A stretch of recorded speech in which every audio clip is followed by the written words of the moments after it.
रही थी दुनिया भर की और कह रही थी अब कृष्ण नहीं आएगा। मैंने कहा था मैं तेरे लाला को लेके आऊंगा। कह रही थी जब लेके आओगे तभी दधी मंथन करूंगी, तभी मैं भोजन करूंगी, तभी स्नान करूंगी। बेटा चल। जैसे इतना कहा, भगवान ने एक बार के लिए सर उठाया, बाबा की ओर हल्का सा देखा कि मैं बाबा को बताऊं कि बाबा अब हमारा आपका यहीं तक संबंध। लेकिन फिर सोचा नहीं, बाबा को बड़ा, इन बाबा का बड़ा एहसान है मेरे ऊपर। इन्होंने उंगली पकड़कर मुझे चलना सिखाया। मैं इस तरह बोलूं ये मुझे अच्छा,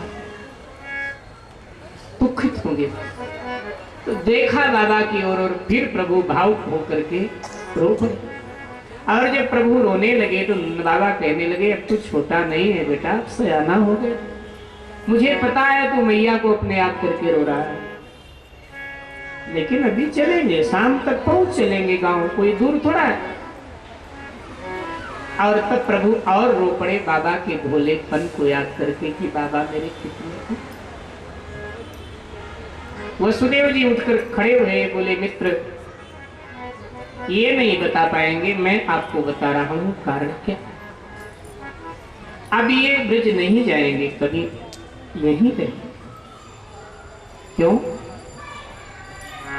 जैसे बलराम मेरा बेटा है, मेरी पत्नी रोहिणी ने जन्म दिया है, आपने लालन पालन किया, ऐसे कृष्ण को जन्म दिया, बालक को नहीं। तो फिर आपका बालक मेरे यहाँ कैसे पहुंचा, मेरी बालिका कहाँ गई?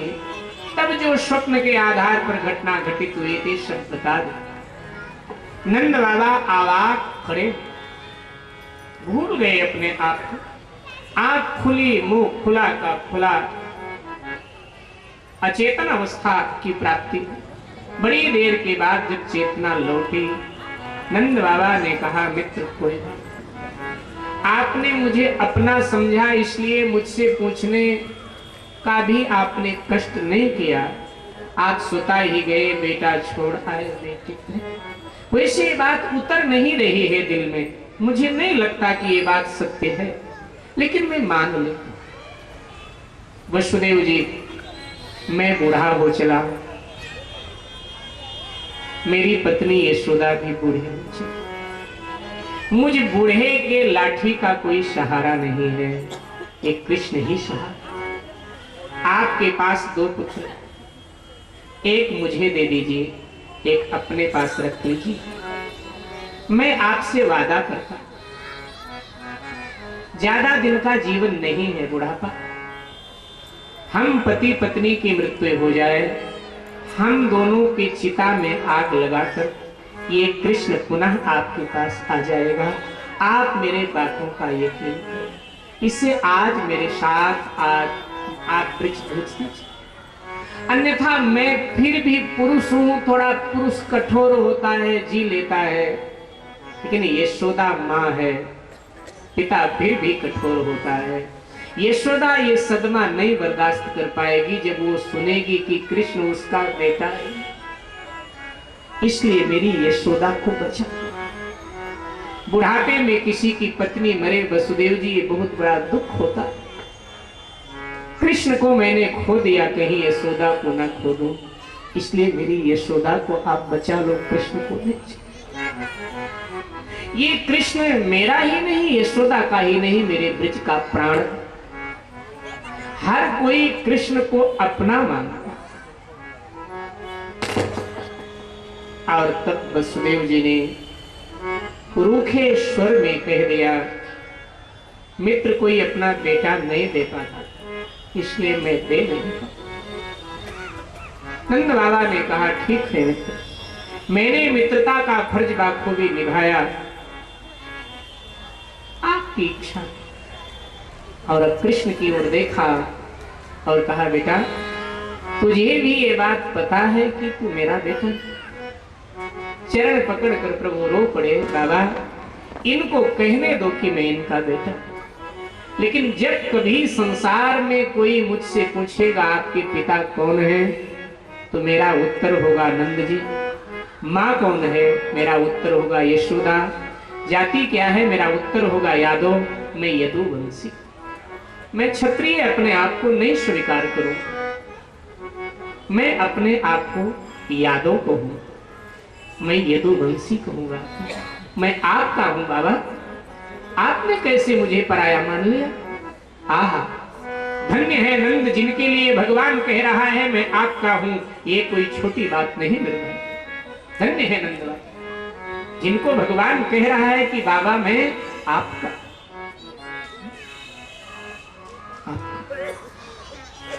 ब्रिज न जाने के पीछे बाबा केवल एक कारण, क्या? मैंने कंस को मारा है ना बाबा, और कंस का ससुर जरासंध बहुत बलवान, वो मेरा पीछा करेगा, जहां मैं रहूंगा आक्रमण करे। अगर ब्रिज में जाता हूं तो वहां सुरक्षित दुर्ग नहीं, हथियार नहीं, सेना नहीं, छोटा सा गांव है, कुचल जाएगा, नष्ट हो जाएगा। लेकिन मथुरा में सुरक्षित दुर्ग है, मथुरा में सेना है, मथुरा में हथियार है। जरासंध का दमन करके बाबा फिर मैं ब्रिज आऊंगा, आपकी सेवा करूंगा बाबा, मैया की सेवा करूंगा, गायों की सेवा। जब ये नंद बाबा ने सुना कि वहां जाने से मेरे पुत्र को खतरा है, आहा ये प्रेम है। नंद बाबा ने कहा बेटा ऐसी बात है तो मैं तुझे ब्रिज ले नहीं जाऊंगा, तू चलेगा तो भी नहीं। हाँ मैंने सुना है जरासंध का नाम बड़ा दुर्दंत राक्षस है बेटा, मैं तो यही चाहूंगा तू जहां भी रहे तू सुरक्षित रहे। हम तेरी याद में रो के जी सकते हैं लेकिन तुझे असुरक्षित हम नहीं देख पाएंगे बेटा, इसलिए तू जहां रहे वहां सुरक्षित रहे। इसी का नाम प्रेम। अपनी चिंता नहीं, चिंता प्रियतम। अगर यहां रहने से तू सुरक्षित है तो बेटा यही मैं तुझे सुरक्षित देखना चाहता बेटा। अपना ध्यान रखना, अब मैं चलूंगा क्योंकि तेरी मां बड़ी उदास होगी, चलने के लिए तैयार है। वसुदेव जी ने बहुत सारा भेंट उपहार नंद बाबा के लिए तैयार कराया था, देने के लिए देने लगे। नंद बाबा ने वसुदेव जी के आगे हाथ जोड़ा और कहा मित्र, मेरा प्राण जो था वो आपने ले लिया, मुर्दे को क्या दे दे? ये भेंट उपहार केवल एक भार है मेरे लिए, कृष्ण ही मेरा सर्वस्व, ये सब मुझे नहीं चाहिए। देवकी वसुदेव को नंद बाबा ने प्रणाम किया। बाबा ग्वालों के साथ ब्रिज की ओर चल पड़े। कृष्ण बलराम अपने बाबा को और अपने मित्रों को, मेरे भाई बहन, छोड़ने चले। बड़ी दूर तक आ गए। नंद बाबा ने कहा बेटा बहुत दूर आ गए, महल काफी पीछे छोड़ आए, वापस चलो। कृष्ण बलराम नंद बाबा के चरणों में माथा रख देते हैं, प्रणाम करते हैं बाबा को।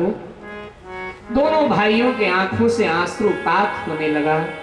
इतना रोए कृष्ण बलराम अपने बाबा को विदा करते समय कि उनके पांव गीले हो गए कृष्ण बलराम के आंसू से। नंद बाबा और नंद बाबा जब दोनों को आशीर्वाद देने के लिए झुके, बाबा के आंखों से इतने आंसू गिरे कि कृष्ण बलराम के वस्त्र गीले। आशीर्वाद दिया, दोनों का मुख बार बार चुमा, कहा बेटा जब समय मिले, जब तुम समझो मैं सुरक्षित हूं, एक बार जरूर आना, चिता में हमारी अग्नि लगाते हैं, इतना जरूर। ग्वालों से मिलते हैं प्रभु, गले मिलते हैं, गलबहियां डाल डालकर अपने मित्रों से, सब ग्वाले बिलख पड़े। और अब बाबा ग्वालों के साथ ब्रिज की ओर, कृष्ण बलराम जी के साथ मथुरा की ओर मुड़ गए। दोनों एक दूसरे को मुड़ मुड़ करके देखते जा। नंद बाबा अपने कृष्ण बलराम को और कृष्ण बलराम अपने नंद बाबा को बार बार मुड़ मुड़ करके देख रहे हैं। जब तक दिखाई देते रहे एक दूसरे को मुड़ मुड़ के देखते हैं, रुक जाते हैं। इधर कृष्ण बलराम जब मुड़ के देखते हैं रुक जाते हैं, उधर नंद बाबा जब मुड़ के देखते हैं रुक जाते हैं और फिर आगे बढ़ते। पाता टूटा डाल से ले गई पवन उड़ाए, अब के बिछड़े कब मिलो, अब तो दूर पड़े हो जाए। ये अंतिम मिलन नंद बाबा का उनके प्यारे कृष्ण बलराम से। कृष्ण बलराम मथुरा के राजमहल में आ गए। बार बार बाबा मैया के प्यार को याद कर करके प्रभु रो रहे हैं। ब्रिज की ओर देख देख कर कृष्ण बलराम वो बचपना या बार बार याद आ रहा है। इधर बाबा खाली हाथ द्वार पर पहुंचे। मैया ने कहा, कन्हैया कहाँ? आपने तो कहा था लेके। भीगे नेत्रों से सिसकते हुए नंद बाबा ने कहा, अरे कन्हैया की मैया, कन्हैया तेरा बेटा नहीं, देवकी का बेटा है। यशोदा जी ने कहा, नहीं ये हो नहीं सकता। चीख पड़ी, मेरा बेटा, मैंने जन्म दिया है। ये वसुदेव जी ने धोखा किया है, मेरा सर्वस्व लूटा है अपने घर में। सारे ब्रज में खबर फैल गई, गोपी ग्वाल सब रो पड़े। वृक्ष कुंभलाने लगे, पानी का जलस्तर घटने लगा, यहाँ तक पक्षी भी रोने लगे। पत्थर की चट्टानों से सिसकियां निकलने लगी, आंसू निकलने लगे, सब बिलख पड़े।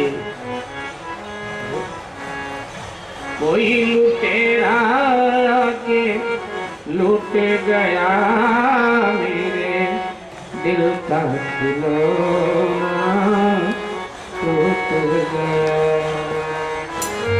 कोई लुटेरा के लूट गया मेरे दिल का खिलौना।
मानो कोई गुनाह किए जा रहे हैं हम, मानो कोई गुनाह किए जा रहे हैं।